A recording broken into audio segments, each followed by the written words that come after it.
અત્યારે જે છે ને ધોલેરા રિયલમાં ગ્લોબલ લેવલે પહોંચી ચૂકેલું છે। सिर्फ पंख होने से कुछ नहीं होता, उड़ान भरने के लिए हौसले भी बुलंद होने चाहिए। આજે આપણી સાથે આ ઇન્ટરવ્યૂના મહેમાન બન્યા છે રાજદીપસિંહ આપણી સાથે ઉપસ્થિત છે આ ઇન્ટરવ્યૂમાં, અને જે 7 ઓકના એમડી છે। આ 7 ઓક કેવી રીતે એમ એક એવી રીતનું નામ અમે બનાવેલું છે કે 7 એટલે કે એક ડિજિટ છે, અને જે આધ્યાત્મિક અને ઓક જે છે એ એક વૃક્ષ છે કે જે પોતાના મજબૂત થળ, લાંબુ ભવિષ્ય બંનેનું કોમ્બિનેશન કરીને અમે 7 ઓક નામ બનાવેલું છે। પણ 7 ઓકમાં એક્ઝેક્ટલી આપણે અત્યારે શું શું કરી રહ્યા છીએ? અમારી પાસે રેસિડેન્શિયલ પ્લોટ્સ અને વિલ્લા અમુક પ્રોજેક્ટ છે જેમાં સ્ટુડિયો કેટેગરીના અમે વિલ્લાઝ આપેલા છે। એટલે તમે ખરીદો, માલિક બનો અને પછી રેન્ટ ઉપર આપો? યસ। અત્યારે જે ઇન્વેસ્ટમેન્ટ છે એમાં સૌથી વધારે ઇન્વેસ્ટમેન્ટનો ફ્લો ક્યાંથી આવી રહ્યો છે ધોલેરામાં? એમાં મેક્સિમમ ઇન્વેસ્ટર્સ જે છે એમાં 70% હું માનું છું કે આઉટ ઓફ સ્ટેટ અથવા આઉટ ઓફ કન્ટ્રીથી ફ્લો છે ધોલેરામાં। ગુજરાતમાંથી કઈ સિટીમાંથી આપણે ત્યાં અત્યારે અહીંયા ઇન્વેસ્ટમેન્ટ કરી રહ્યા છીએ? ગુજરાત થોડું સ્લો ચાલી રહ્યું છે ધોલેરા ઉપર। ગુજરાત ચાલવાનું સ્ટાર્ટ કરશે ત્યારે ધોલેરા એટલું બધું આગળ વધી ગયો છે કે કદાચ અડવામાં ગરમ લાગશે। કે રોકાણ શેમાં કરવું જોઈએ? શેર માર્કેટમાં કરવું જોઈએ, ગોલ્ડમાં કરવું જોઈએ કે ધોલેરામાં કરવું જોઈએ? જો મારી દ્રષ્ટિએ તો 100% તમારે ધોલેરા જ કરવું જોઈએ।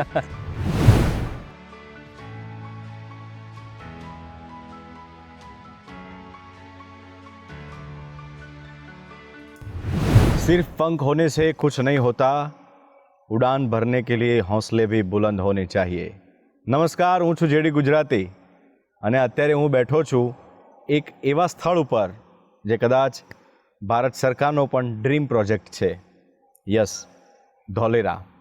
ધોલેરાની વાત કરીએ એટલે તમારા માઇન્ડમાં ઘણા બધા સવાલો આવતા હશે કે આ નામ તો ઘણા બધા સમયથી સાંભળીએ છીએ, પણ ધોલેરા ડ્રીમ પ્રોજેક્ટ કેવી રીતે, ધોલેરાનું ઇન્ફ્રાસ્ટ્રક્ચર અત્યારે ક્યાં છે, ક્યાં પહોંચવાનું છે, કોનું અહીંયા ઇન્વેસ્ટમેન્ટ છે, સવાલો ઘણા બધા છે।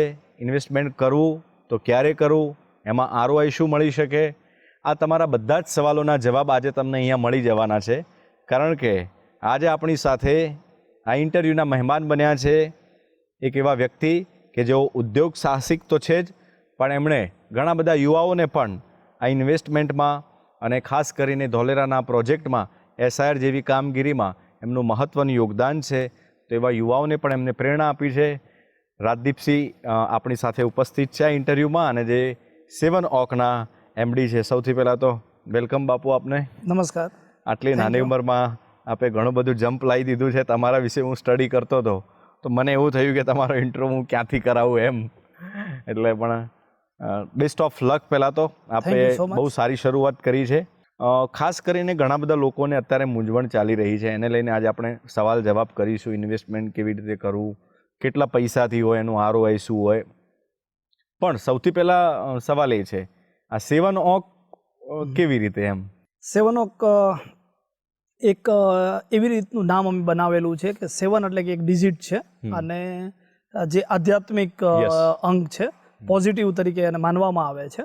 અને ઓક જે છે એ એક વૃક્ષ છે કે જે પોતાના મજબૂત થળ, લાંબુ ભવિષ્ય અને પોતાના એક વિશ્વાસપાત્ર તરીકે છબી ધરાવતું આ વૃક્ષ છે। તો આ બંનેનું કોમ્બિનેશન કરીને અમે 7 ઓક નામ બનાવેલું છે, અને 7 ઓક ડેવલપર્સ પ્રાઇવેટ લિમિટેડ નામથી અમે લોકો અહીંયા પ્રેઝન્ટ છીએ। તો પછી તમે ધોલેરાની જ પસંદગી શા માટે કરી? ધોલેરા છે ને એક એવું લોકેશન છે કે ધોલેરામાં તમે જુઓ ને તો ગવર્મેન્ટની બહુ બધી પરિયોજના, એટલે કે ગવર્મેન્ટના બહુ બધા મેગા પ્રોજેક્ટ્સ છે કે જે એક જ લોકેશન ઉપર ચાલી રહ્યા છે। એટલે જેમ કે આપને ખાલી બેઝિક હું આપને અન્ડરસ્ટેન્ડિંગ આપું ને તો ઇન્ડિયામાં કદાચ આપ એવું એક વિચારો કે ઇન્ડિયામાં એવું કયું લોકેશન છે કે જેની પાસે ઇન્ટરનેશનલ એરપોર્ટ, કાર્ગો અને પેસેન્જર છે, 4 લેન, 6 લેન અને એક્સપ્રેસ હાઈવે છે, એની પાસે તે સોલાર પાર્ક પણ છે, એની પાસે વર્લ્ડનું સૌથી મોટું મ્યુઝિયમ પણ છે, એની પાસે તે ટ્રંક ઇન્ફ્રાસ્ટ્રક્ચર ધરાવતું ગ્રીનફિલ્ડ સ્માર્ટ સિટી બનવા જઈ રહ્યું છે। એટલે આ ઘણી બધી ગવર્મેન્ટની પરિયોજના એક જગ્યા ઉપર ચાલી રહી છે, જેના કારણે કદાચ જે કોઈ ઇન્વેસ્ટર અથવા ડેવલપર્સ અહીંયા કામ કરે છે ને એને આવનારી એની પેઢી પણ અહીંયા કામ કરી શકશે, એટલી બધી ઓપોર્ચ્યુનિટીઝ આ એરિયામાં દેખાઈ રહી છે। પણ રાજદીપસિંહ, ધોલેરા તો આપણે ઘણા સમયથી સાંભળીએ છીએ, મતલબ સમાચારોની અંદર, ટીવી માધ્યમોની અંદર, બહુ ધોલેરા ચાલે છે, પણ એવું નથી લાગતું કે ક્યાંક ધોલેરા સ્લો થઈ ગયું છે કે બરાબર જઈ રહ્યું છે? ના, એવું નથી. ખરેખર ધોલેરા જો પ્રોપર ધોલેરાને જે છે ને, એકચ્યુઅલમાં ધોલેરાનો ઇન્ટ્રો જે છે ને એ લોકોને પ્રોપર હજી થયેલો જ નથી. ધોલેરા જે છે ને એ એકચ્યુઅલમાં ગ્રીનફિલ્ડ સ્માર્ટ સિટી બનવા જઈ રહ્યું છે. ગ્રીનફિલ્ડ સ્માર્ટ સિટી અને બ્રાઉનફિલ્ડ સ્માર્ટ સિટી. પહેલાં તો આ બંનેનો ડિફરન્સ હું તમને સમજાવું. બ્રાઉનફિલ્ડ સ્માર્ટ સિટી એટલે એક એવા શહેર કે જે સિટી બનેલા છે જેની અંદર trunk infrastructure, smart education, smart hospital, આવા બધી જ ફેસિલિટીઝ એડ કરવામાં આવે છે. તો એ બની જાય છે બ્રાઉનફિલ્ડ સ્માર્ટ સિટી, કે જે સિટી છે એને અમુક હદે ટેકનોલોજીથી અપગ્રેડ કરવામાં આવે છે. તો એ થયું બ્રાઉનફિલ્ડ સ્માર્ટ સિટી. અને ધોલેરા એક ગ્રીનફિલ્ડ સ્માર્ટ સિટી છે. તો ગ્રીનફિલ્ડ સ્માર્ટ સિટી એટલે કે તમામ રિયલ ટાઈમ મોનિટરિંગ સિટીનું થઈ રહ્યું છે બાય સેન્સર. એવી જ રીતે ટ્રંક ઇન્ફ્રાસ્ટ્રક્ચર છે, એમાં smart education, smart hospital, walking track, cycle track, આવું તમામ ફેસિલિટીઝ જે છે ઘણી બધી જે ગ્રીનફિલ્ડ સ્માર્ટ સિટીમાં હોય છે, જે ઝીરોથી સ્ટાર્ટ કરવામાં આવે છે. તો એનો જો પ્રોપર આન્સર જોઈએ ને તો દુબઈ છે આપણું. જો બધા જ કદાચ દુબઈને ઓળખે છે સારી રીતે, યસ યસ, તો દુબઈનું તમે કદાચ હિસ્ટ્રી ચેક કરશો ને તો દુબઈ રહ્યું ને એ 4.5 ડિકેટ યા 4 to 5 ડિકેટ થઈ ચૂકેલું છે દુબઈને દુબઈ બનતા. એટલે કે 40 થી 50 વર્ષ તમે કદાચ સર્ચ પણ કરશો તો પણ આનો જવાબ આવશે કે 40 થી 50 વર્ષમાં દુબઈ બનેલું છે. તો એ પ્રમાણે તો ધોલેરાએ હજી તો 1.5 ડિકેટનો સમય લીધો છે.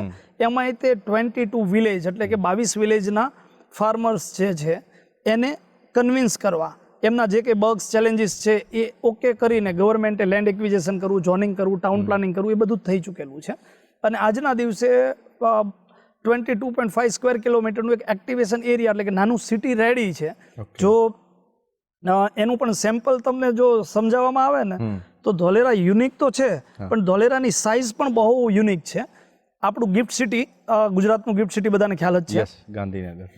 તો ગિફ્ટ સિટી છે ને એ 3.5 સ્ક્વેર કિલોમીટરમાં વસેલો એરિયા છે. 3.5 square kilometre gift city.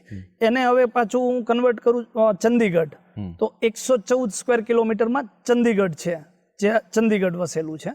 450 square કિલોમીટરમાં Ahmedabad વસેલું છે. આટલા વર્ષો પછી જે વસેલું છે 450 સ્ક્વેર કિલોમીટરમાં અમદાવાદ છે. એનાથી ઉપરની વાત કરો તો સિંગાપુર લઈ લો, જે સિંગાપુર 720 સ્ક્વેર કિલોમીટરનો દેશ છે. અને સિંગાપુર કરતાં તે 20% મોટું ધોલેરા 920 સ્ક્વેર કિલોમીટરનો આ વિસ્તાર છે ધોલેરા. એટલે કે મારી દ્રષ્ટિએ એક સાયકલને બનવામાં જે સમય લાગે અને એક જેટને બનવામાં જે સમય લાગે, તો એ ડિફરન્સ જે છે ને એ જ ધોલેરામાં છે. કે આ ધોલેરા બની રહ્યું છે, ગ્રીનફિલ્ડ બની રહ્યું છે, પ્લસ સાઇઝ એની યુનિક છે, જેના હિસાબે લોકોને અપેક્ષા બહુ ફાસ્ટ હતી, પણ એકચ્યુઅલમાં એનું સ્વરૂપ જે સમજે છે તો એ સમજી શકે છે. સાઇઝ બહુ મોટી છે, સાઇઝ ઘણી બધી મોટી છે. એટલે ધોલેરાનો પ્લસ પોઈન્ટ એ છે કે ધોલેરા બહુ મોટું છે, તમારે જેટલું ઓપોર્ચ્યુનિટીઝ રમવી એટલી રમી શકો. ધોલેરાનો માઇનસ પોઈન્ટ એ છે કે ધોલેરા બહુ મોટું છે, તમે વિચારો છો એ પ્રમાણે તમે રિટર્ન નથી લઈ શકતા જો તમને નોલેજ નથી. આમ તો એકચ્યુઅલમાં ધોલેરા જોવાવાળાના નજરિયા ઉપર છે કે જો તમે એવા ચશ્મા પહેરો તો તમને ધોલેરામાં ઓપોર્ચ્યુનિટીઝ બહુ જ દેખાશે. અને જો તમે એ માઇન્ડસેટના ચશ્મા પહેરો કે નહીં યાર મેં સાંભળેલું, તો મને અત્યારે બિલ્ડિંગો જોઈ હાઈ રાઇઝ, કે મને 55 માળના અને દુબઈ જેવા બિલ્ડિંગો 10 વર્ષમાં જોઈ છે, તો એ પોસિબલ નથી એમ. રાઈટ. તો બાપુ, અત્યારે જે ઇન્વેસ્ટમેન્ટ છે એમાં સૌથી વધારે ઇન્વેસ્ટમેન્ટનો ફ્લો ક્યાંથી આવી રહ્યો છે ધોલેરામાં? ધોલેરા જે છે ને એ એકચ્યુઅલમાં અત્યારે જે છે ને ધોલેરા રિયલમાં ગ્લોબલ લેવલે પહોંચી ચૂકેલું છે. અને જેના ભાગરૂપે અત્યારે જે ઇન્વેસ્ટર્સ જે ધોલેરામાં છે તો એમાં મેક્સિમમ ઇન્વેસ્ટર્સ જે છે એમાં 70% હું માનું છું કે આઉટ ઓફ સ્ટેટ અથવા આઉટ ઓફ કન્ટ્રીથી ફ્લો છે ધોલેરામાં, અને 30% જે છે એ ગુજરાતના ઇન્વેસ્ટર્સ હશે. તો આઈ થિંક મુંબઈવાળાએ નવી મુંબઈ જોયેલું છે, એવી જ રીતે દિલ્હીવાળાએ ગુડગાંવ જોયેલું છે. તો જેને આજે જોયેલું છે ને એ zoning, town planning, tender allot થઈ ચૂકેલા છે, જેમાં પ્રોપર લખેલું છે કઈ કંપની કામ કરશે, કેટલા સમયમાં કામ કરશે, કેટલું બજેટ એલોટ થયું છે, નહીં કરે તો શું પેનલ્ટી છે. તો એ જોયા પછી એ લોકો વધારે એગ્રેસિવ આ ધોલેરા ઉપર ટ્રસ્ટ કરીને આગળ વધી રહ્યા છે, એવું અમે જોઈ રહ્યા છીએ. તો પછી મેં એવું પણ વાંચ્યું હતું કે આ ઇનસાઇડ ધોલેરા છે એ શું છે, આઉટસાઇડ ધોલેરા છે એ શું છે, બંનેમાં શું ડિફરન્સ છે ઇનસાઇડ અને આઉટસાઇડમાં? જો ધોલેરામાં પહેલાં તો ઇનસાઇડ અને આઉટસાઇડ કરતાં પહેલાં તમારે સમજવાનું શું છે કે શા માટે ધોલેરા, એટલે ધોલેરા શા માટે તમે આવી રહ્યા છો. તો તમે ધોલેરા આવી રહ્યા છો એના મારી દ્રષ્ટિએ બે પર્પઝ છે તમારી પાસે. એક છે કે યા તો તમે રેન્ટ માટે આવી રહ્યા છો કે ભાઈ મારે રેન્ટ સારું લેવું છે, અથવા મારી જોબ ટ્રાન્સફર ફ્યુચરમાં અહીં થવાની છે, અથવા ફ્યુચરમાં હું આ સિટીમાં શિફ્ટ થવા માટે જોઈ રહ્યો છું, જેના હિસાબે હું કંઈક કન્સ્ટ્રક્શન તરફનું કંઈક ઇન્વેસ્ટમેન્ટ વિચારી રહ્યો છું.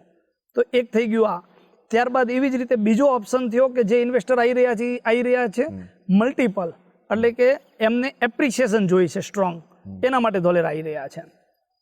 તો એ જોવાનું એ છે કે એકચ્યુઅલમાં એપ્રિસિએશન માટે તમે જો આવી રહ્યા છો, તો એપ્રિસિએશન માટે જો ધોલેરા તમે આવી રહ્યા છો, તો એકચ્યુઅલમાં રિયલ એસ્ટેટનો રૂલ્સ એ જ બોલે છે કે કન્સ્ટ્રક્શનમાં ક્યાંય એવું નથી બન્યું કે કન્સ્ટ્રક્શનનો રેટ શોર્ટ ટાઈમમાં ડબલ ત્રબલ થઈ ચૂકેલો હોય.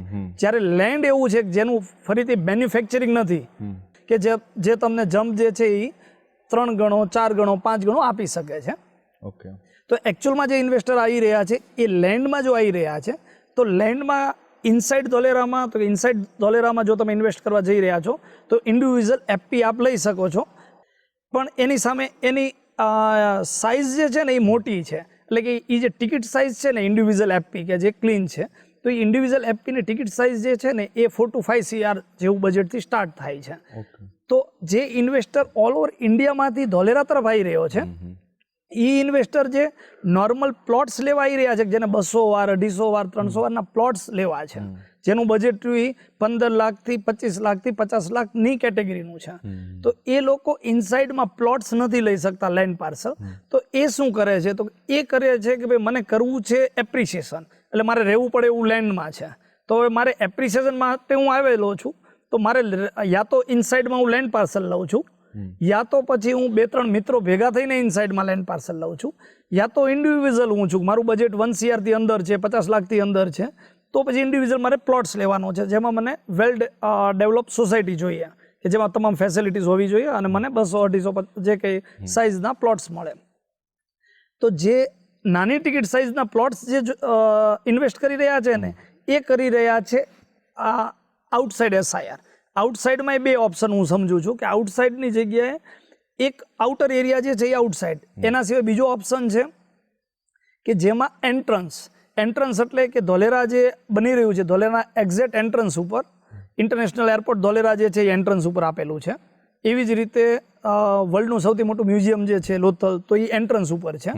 એવી જ રીતે TP1 એટલે કે TP1 ને કનેક્ટેડ જે પ્રોજેક્ટ વિલેજ છે કે જે ફ્રી ઝોનમાં છે, ત્યાં ઇન્વેસ્ટમેન્ટ જે થઈ રહ્યા છે, તો એ બધા એ એન્ટ્રન્સ ઉપર અકાઉન્ટ થાય, અને એનો બેનિફિટ આવનારા સમયમાં વધારે સ્ટ્રોંગ એ લોકોને મળવા પાત્ર ગણી શકાય. તો બેઝિક ઇનસાઇડ અને આઉટસાઇડ, કે એમાં ઇનસાઇડ એ છે કે જેમાં તમે લેન્ડ પાર્સલ યા તો કન્સ્ટ્રક્શન તરફ તમે જઈ રહ્યા છો, યા તો પછી લેન્ડ પાર્સલ તમે લઈ રહ્યા છો, જેમાં ટિકિટ સાઇઝ મોટી છે.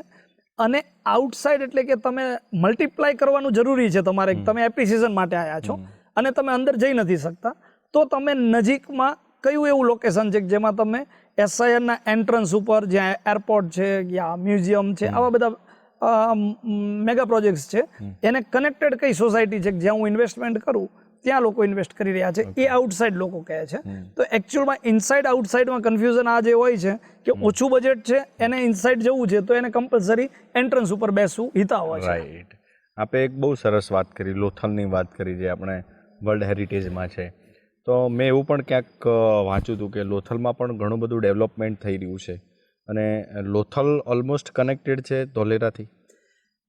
ધોલેરાના જે બી મેગા પ્રોજેક્ટ્સ છે, તો એકચ્યુઅલમાં ધોલેરા જે બની રહ્યું છે એને કનેક્ટેડ એરપોર્ટ છે જે ફ્રન્ટમાં છે, એવી જ રીતે એરપોર્ટથી કનેક્ટેડ આગળ લોથલ છે.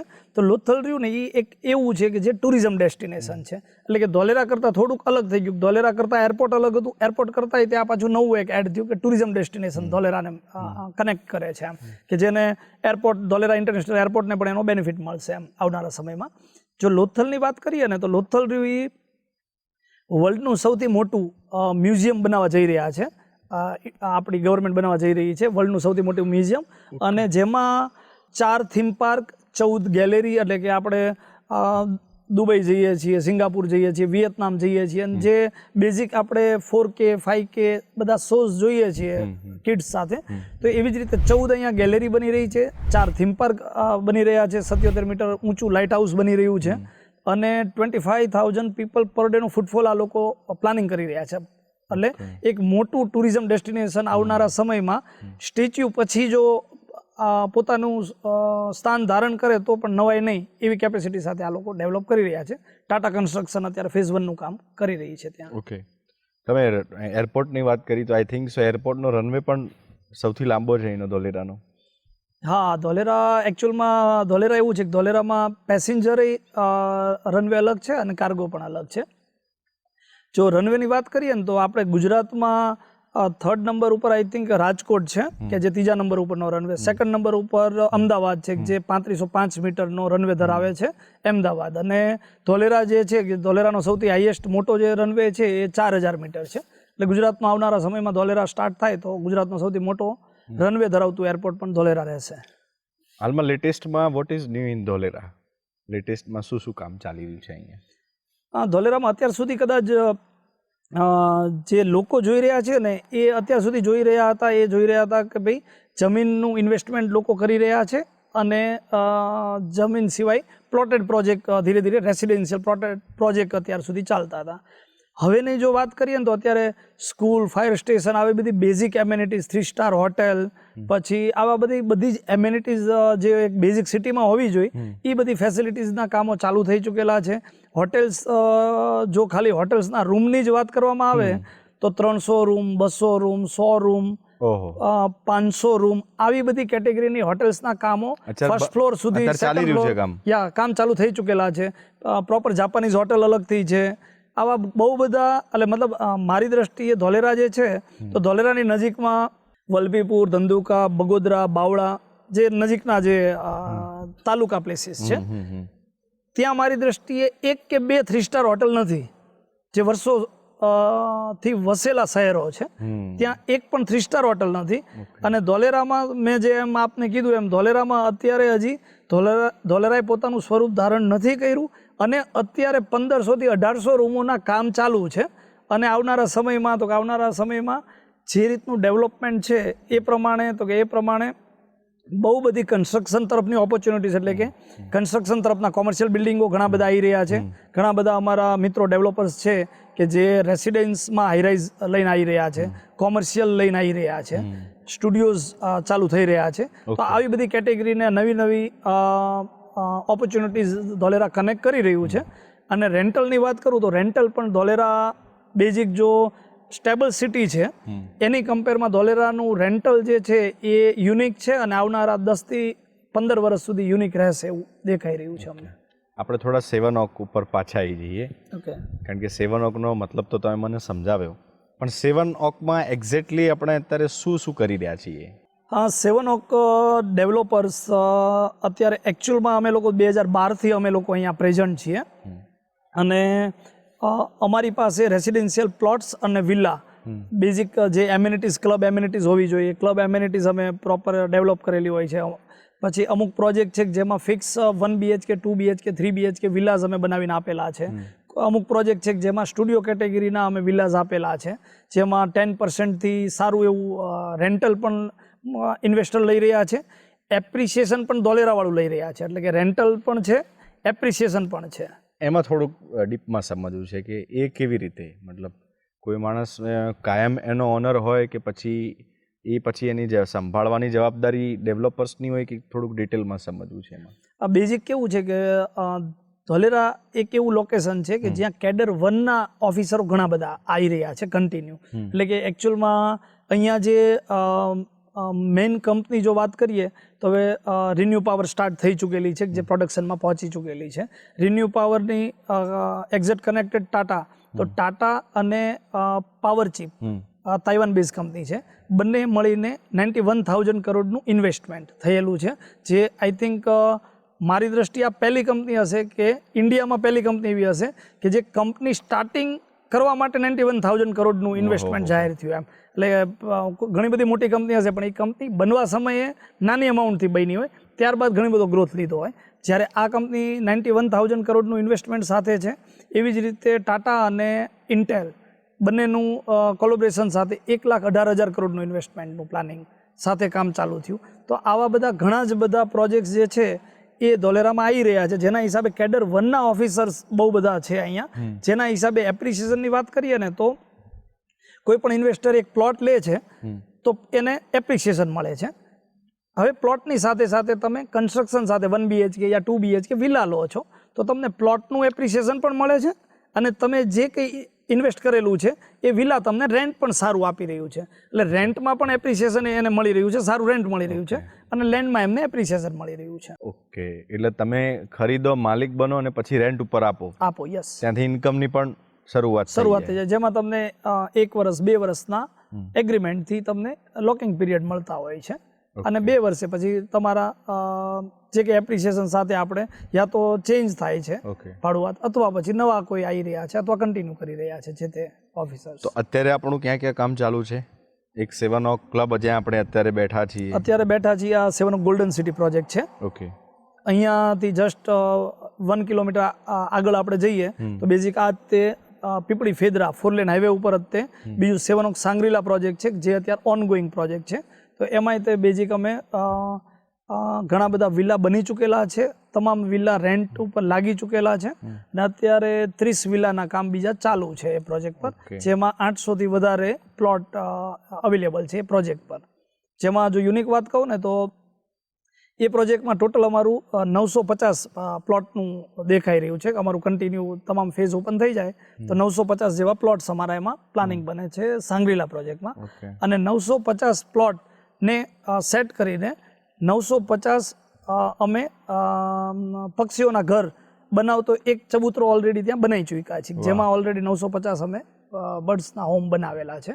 અને સાંગરીલા સારો પ્રોજેક્ટ છે કે આઈ થિંક મારી દ્રષ્ટિએ મારું એવું માનવું છે કે ધોલેરામાં રેસિડેન્શિયલ પ્રોજેક્ટ સારો અગર વિઝિટ કરવી હોય તો તમે ડેફિનેટલી રેસિડેન્શિયલ પ્લોટ્સ કે વિલા કેટેગરીનો પ્રોજેક્ટ વિઝિટ કરવી હોય તો સાંગરીલા વિઝિટ કર્યા પછી આઈ થિંક 80% લોકો આપણને સ્વીકારે કે ના આ સારો પ્રોજેક્ટ છે આ એરિયાના. આઉટ ઓફ સ્ટેટમાંથી તો ઘણા બધા લોકો અહીંયા આવતા હશે આપણે ત્યાં. ગુજરાતમાંથી કઈ સિટીમાંથી આપણે ત્યાં અત્યારે અહીંયા ઇન્વેસ્ટમેન્ટ કરી રહ્યા છે લોકો? ગુજરાત થોડું સ્લો ચાલી રહ્યું છે ધોલેરા ઉપર અને આઈ થિંક કદાચ એવું પણ થશે કે ગુજરાત ચાલવાનું સ્ટાર્ટ કરશે ત્યારે ધોલેરા એટલું બધું આગળ વધી ગયું હશે કે કદાચ અડવામાં ગરમ લાગશે. તો છતાં પણ અત્યારે જે ચાલી રહ્યું છે ને એમાં મેક્સિમમ અમદાવાદ, સુરત, વડોદરા, ગાંધીનગર આ બધું જે છે ગુજરાતમાં એ બેલ્ટ વધારે ચાલી રહ્યો છે. સૌરાષ્ટ્ર છે તો સૌરાષ્ટ્ર હજી ક્વેશ્ચન માર્ક ઉપર વધારે છે, રાહ જોઈ રહ્યું છે. પણ લોકો શા માટે સેવન ઓકને જ પસંદ કરે? સેવન ઓકને પસંદ કરે એના કરતાં બી કે એકચ્યુઅલી ઇન્વેસ્ટર જે આવી રહ્યા છે ને એ ઇન્વેસ્ટરે કંઈ પણ તમે પ્લોટ્સ પર કે વિલા પર કે જે કંઈ ઇન્વેસ્ટ કરી રહ્યા છો એમાં સૌથી પહેલાં કયા પોઈન્ટ જોવા જોઈએ કે એમાં બેઝિક છે તો ભાઈ કયા ડેવલપર્સ છે, ડેવલપર્સનો પાસ્ટ રેકોર્ડ એટલે ડેવલપર્સે કેવા પ્રોજેક્ટ્સ આપેલા છે જે કમિટ કરેલા હતા એમાં કેવું ડેવલપમેન્ટ કરેલું છે. એવી જ રીતે એના લોકેશન કેવા છે, એટલે કે જે પ્રોજેક્ટ તમે જોઈ રહ્યા છો એ શું ગવર્મેન્ટના જે મેગા પ્રોજેક્ટ્સ છે એને કનેક્ટેડ થાય છે કે નથી થતા. તો બેઝિક એનું લોકેશન જોવું જરૂરી છે.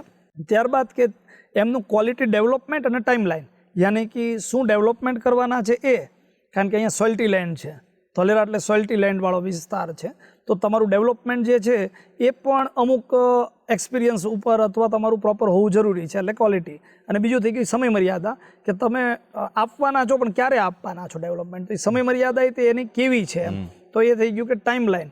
એના સિવાય કે સર્વિસ, એટલે કે તમારે આ પ્રોપર્ટી એવું નથી કે વન ટાઈમ લઈ લીધી અને તમે ફ્રી થઈ ગયા, તમારે પછી એનું શું ત્યાં ગ્રોથ ચાલી રહ્યો છે, કયું ડેવલપમેન્ટ, કારણ કે તમે ડિસ્ટન્સ ઉપર બેઠા છો તો બેઝિક એ એરિયામાં કેવું ડેવલપમેન્ટ ચાલી રહ્યું છે એ એરિયામાં તો બરોબર છે પણ એ પ્રોજેક્ટમાં નવું શું ડેવલપમેન્ટ થઈ રહ્યું છે. એવી જ રીતે તમે દસ્તાવેજ કરી લીધો, તમારી પ્રોપર્ટી થઈ ગઈ, ત્યારબાદ પણ તમને કંઈક સપોર્ટની જરૂર છે અથવા તમને કન્ટિન્યુ એક રિલેશન મેનેજર તમને મળે છે જે કન્ટિન્યુ તમને સપોર્ટ આપે, તો આવી બધી સર્વિસીસ આપવી જરૂરી છે. તો આવા બધા મેજર પોઈન્ટ છે કે જે ખરેખર આ જે પોઈન્ટ્સ છે એ પોઈન્ટ્સ જે ડેવલપર્સમાં ફિટ બેસતા હોય એમાં જવું હિતાવહ છે. ને એમાં સેવન ઓકની વાત કરું તો આ તમામ ચેકલિસ્ટમાં સેવન ઓક ફૂલફિલ કરે છે પોતાને. ડોક્યુમેન્ટ ક્લિયરન્સ તો બેઝિક છે કે આઈ થિંક હોવું જ જોઈએ. સૌથી પહેલાં જે આવે કે ડોક્યુમેન્ટ ક્લિયરન્સની જો વાત કરીએ તો સૌથી પહેલાં તમે જે કઈ જગ્યાએ પ્રોપર્ટી લઈ રહ્યા છો એનું દસ્તાવેજ બિલ્ડરની પાસે પોતાની પાસે છે કે નહીં, પ્લસ એનો એનઓસી ટાઇટલ ક્લિયર થઈ ચૂકેલું છે, એનો પ્લાન પાસ થઈ ચૂકેલો છે અને જો પ્લાન પાસ ને બધું થઈ ચૂકેલું છે તો તમે તમારો જે કંઈ પ્લોટ્સ છે એનું ફિઝિકલ ગ્રાઉન્ડ ઉપર જઈને વિઝિટ કરીને તમે ડન કરી શકો છો. તમે એટલી બધી વાતો કરી ધોલેરાને લઈને તો મને થોડું એવું કન્ફ્યુઝન છે કે રોકાણ શેમાં કરવું જોઈએ, શેર માર્કેટમાં કરવું જોઈએ, ગોલ્ડમાં કરવું જોઈએ કે ધોલેરામાં કરવું જોઈએ કે લોકોને સૌથી વધારે ROI શેમાંથી મળશે એમ? જો મારી દ્રષ્ટિએ તો 100% તમારે ધોલેરા જ કરવું જોઈએ. કારણ કે જો શેર બજાર ફિક્સ છે, શેર બજાર બરોબર છે કે સ્ટેરિંગ તમારી પાસે નથી, સ્ટેરિંગ કોઈક પાસે છે, ફંડ તમારું છે, તો શેર બજારને હું સાઈડ સમજું. ગોલ્ડ છે તો એ સ્ટેબલ અનસ્ટેબલ પ્લસ જઈ રહ્યું છે, પણ રિયલ એસ્ટેટ છે ને એકદમ સિક્યોર ગેમ છે કે ક્યાંય માઇનસ નથી જવાનું.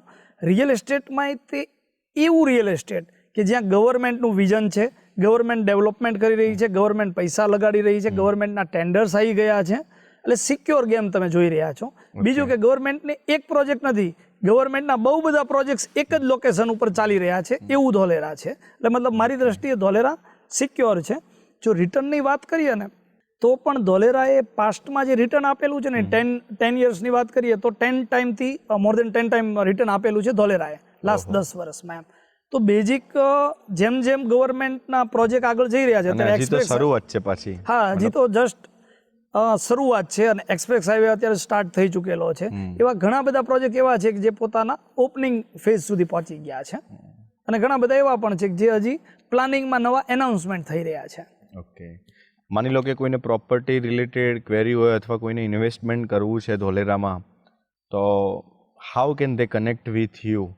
અને કનેક્ટ થયા પછી તમારા તરફથી એમને શું સપોર્ટ મળશે? કોઈ પણ ઇન્વેસ્ટરને ધોલેરાને કનેક્ટ કરવા માટે અથવા સેવનઓકને કનેક્ટ કરવા માટે અમારે જે કે બેઝિક ડિટેલ્સ જે છે sevenokdevelopers.com વેબસાઇટ ઉપર જઈને પણ તમે તમામ વિઝિટ કરી શકો છો.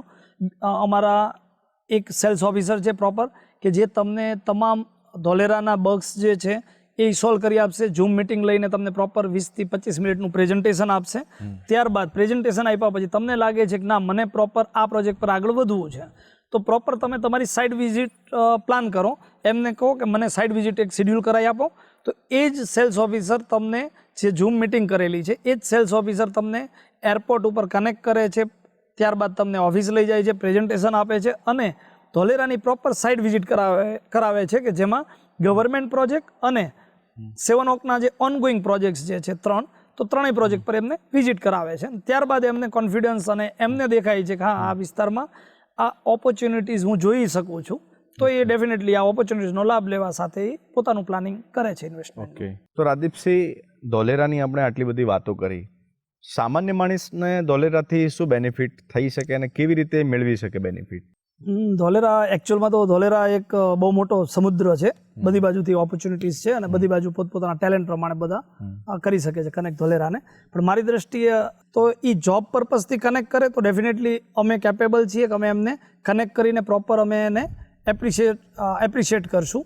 એવી જ રીતે કોઈ પણ ચેનલ પાર્ટનર છે કે ઓલ ઓવર ઇન્ડિયામાં તમે રિયલ એસ્ટેટ ઉપર જો કામ કરી રહ્યા છો તો એ જ જગ્યામાં એ જ રિયલ એસ્ટેટ એ જ તમારો સ્ટાફ અને તમે જે કંઈ સિટી લઈને ચાલી રહ્યા છો, તમે દિલ્હીમાં કામ કરો છો, મુંબઈમાં કરો છો કે XYZ સિટીમાં કામ કરો છો રિયલ એસ્ટેટનું, તો એ જ રિયલ એસ્ટેટની તમારી સ્પેસમાં એડ ઓન ધોલેરા કરી દો ત્યાં તમારી ઓફિસમાં, તો પણ શું થશે કે ઓલ ઓવર ઇન્વેન્ટરી તમારી વધી જશે.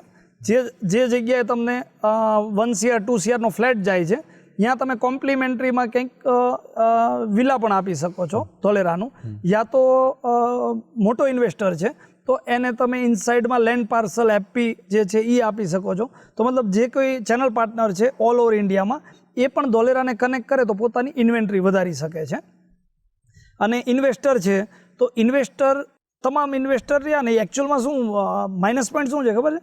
ઇન્વેસ્ટરને ખબર જ નથી હોતી કે મારી પાસે કેપેસિટી છે કે હું કંઈક પ્લસ કરી શકું છું મારો પોર્ટફોલિયો. પણ એકચ્યુઅલમાં ઘણા બધા ઇન્વેસ્ટર એવા જ માઇન્ડસેટથી છે કે નહીં મારું યાર જે પ્રોપર્ટી છે અથવા મારું જે કંઈ ઇન્વેસ્ટમેન્ટ છે એ મને 4 થી 5% રિટર્ન આપે છે અને હું હેપી છું એમ. પણ એકચ્યુઅલમાં તમે ઇન્ડિયામાં કંઈ પણ જગ્યાએ તમારું ઇન્વેસ્ટમેન્ટ 4 થી 5% રિટર્ન તમને આપે છે એવી જગ્યાએ તમારી જો પ્રોપર્ટી સ્ટક છે તો ડેફિનેટલી પ્રોપર્ટી એવા ઇન્વેસ્ટરે સેલ કરવા મૂકીને એ ફંડને ધોલેરામાં પ્રોપર જગ્યાએ ઇન્વેસ્ટમાં કન્વર્ટ કરવું જોઈએ. કારણ કે ધોલેરા જો લેન્ડની વાત કરીએ ને તો બહુ જબરજસ્ત રિટર્ન આપે છે. અને જો તમે કન્સ્ટ્રક્શન તરફ જાઓ છો તો પણ તમને રેન્ટલ અને એપ્રિસિએશન બે થઈને બહુ સ્ટ્રોંગ આપે છે. તો આઈ થિંક આ જોબવાળા વ્યક્તિ અથવા ચેનલ પાર્ટનર અથવા ઇન્વેસ્ટર ત્રણેય વ્યક્તિ પોતપોતાના ટેલેન્ટ અથવા વિઝન પ્રમાણે ધોલેરાને કનેક્ટ કરી શકે છે અને એનો બેનિફિટ લઈ શકે છે. થેન્ક્સ અ લોટ રાજદીપસિંહ, આપની સાથે વાતચીત કરવાની અમને મજા આવી, કારણ કે અમે ગુજરાતના અલગ અલગ જિલ્લાઓમાં જઈએ છીએ, અલગ અલગ લોકોને મળીએ છીએ, બ્યુરોક્રેટ્સને મળીએ છીએ, પ્રતિભાશાળી તમારા જેવા વ્યક્તિત્વને મળીએ છીએ, અને તમારું જે રીતે પ્રોજેક્ટની અંદર જે SIRની અંદર તમારું યોગદાન છે, આઈ હોપ કે જે નવા યુવાનો હશે એમને પણ એક સાહસ કરવાની પ્રેરણા તમારા જેવા